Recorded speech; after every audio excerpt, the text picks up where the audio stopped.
non-ferrous products. Then what you can see behind me is known as an eddy current separator, where we separate the non-ferrous products.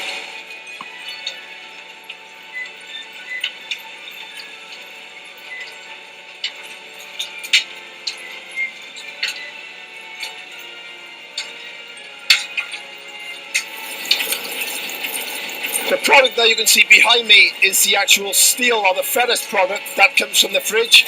So once it's gone over the eddy current separator, it then continues to fall up a chute and then drops off into this dedicated bunker. 65% to 70% of the fridge contains steel, plastic 12%, and then the remaining items are your CFCs and your oils.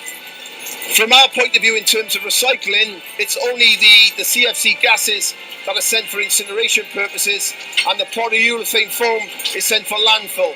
Apart from that, all the products that we generate here are further recycled and put back into the manufacturing.